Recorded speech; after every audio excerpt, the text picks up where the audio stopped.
할렐루야.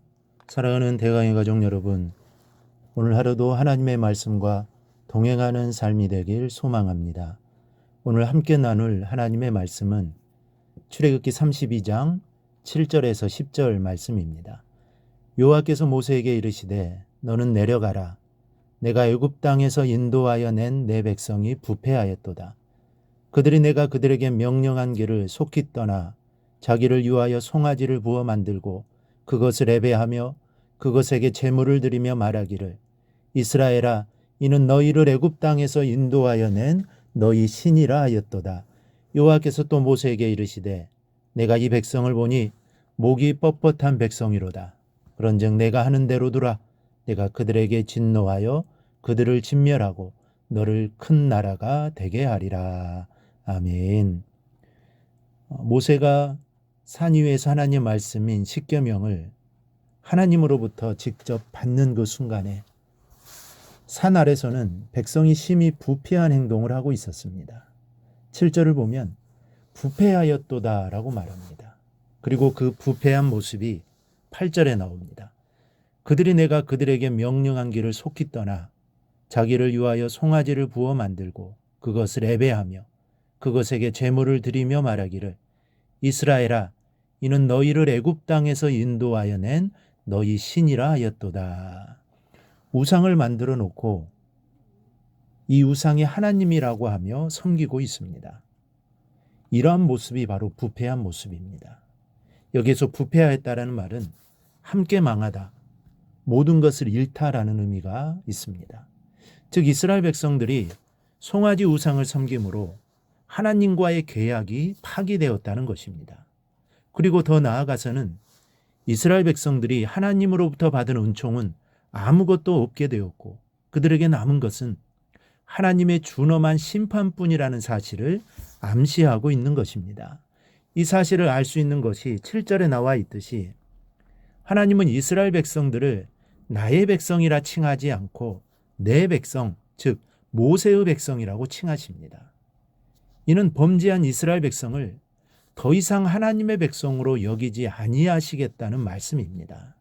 이 사건으로 말미암아 하나님의 무서운 진노가 폭발하게 됩니다. 10절을 보니 내가 그들에게 진노하여 그들을 진멸하고, 저들의 죄는 하나님의 진노를 사게 했고 진멸당하는 심판을 초래했던 것입니다.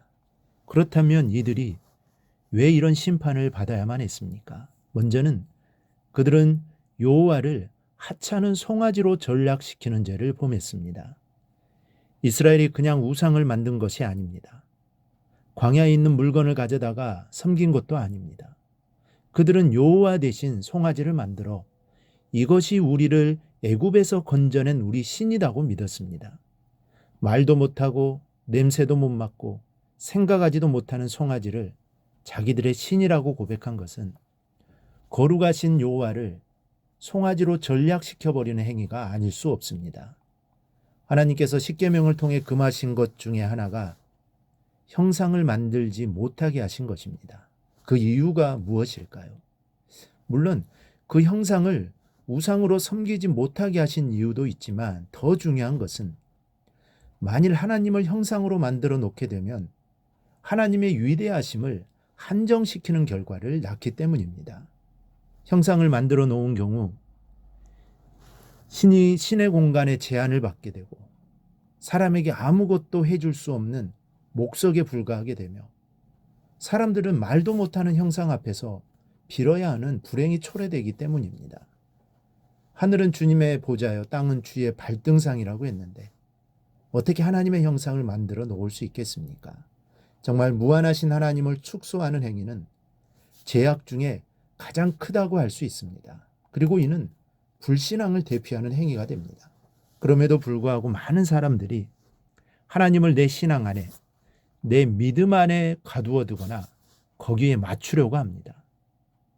우리는 절대로 이래서는 안 됩니다. 우리는 하나님이 무한하신 분이요 능치 못함이 없는 하나님이심을 믿어야 합니다. 그리고 그 하나님을 내 생각에 절대로 가두어 두는 죄를 범하지 않기를 주님의 이름으로 축원합니다. 둘째로 그들은 하나님을 배반하는 죄를 저질렀습니다. 9절을 보면 여호와께서 이렇게 말씀하십니다. 내가 이 백성을 보니 목이 뻣뻣한 백성이로다. 여기에서 목이 뻣뻣하다는 말은 교만하다라는 의미가 있습니다. 그런데 이 의미는 마치 독사가 공격하기 위해서 목을 바짝 축혀 세우는 모습을 의미합니다.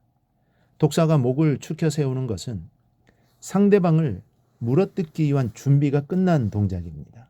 이제 이빨로 독을 뿜는 일만 남았습니다. 이와 같이 이스라엘 백성은 정말 교만해서 하나님을 배반했을 뿐더러 여호와를 향해 독을 뿜으며 대들고 있는 것입니다. 은혜를 악으로 갚는 자들이 되었고 사랑을 원수로 보응하는 자들이 되어버렸습니다. 셋째로 이런 자들의 종말은 심판과 죽음뿐입니다. 10절에서 하나님은 이렇게 말씀하십니다. 내가 그들에게 진노하여 그들을 진멸하고 너를 큰 나라가 되게 하리라. 모세에게는 큰 나라가 되는 복을 주겠지만 저 이스라엘 백성은 모두 진멸시키겠다는 말씀입니다. 하나님을 버리는 자, 하나님의 사랑을 거부하는 자, 우상을 섬기며 하나님을 대항하는 자가 얻는 열매는 하나님의 진노뿐입니다. 그러나 모세를 보십시오. 말씀을 청종하고 여호와의 뜻을 따랐던 모세에게 큰 복을 약속하고 있지 않습니까? 복된 길을 선택하느냐, 멸망의 길을 선택하느냐 하는 것은 우리의 선택에 달려 있습니다. 그러므로 우리는 주님의 뜻을 선택할 수 있는 안목과 믿음을 가져야 하겠습니다. 때로는 좁은 문을 선택하는 용기가 있어야 하고 고난의 길을 선택하는 결단이 있어야 합니다.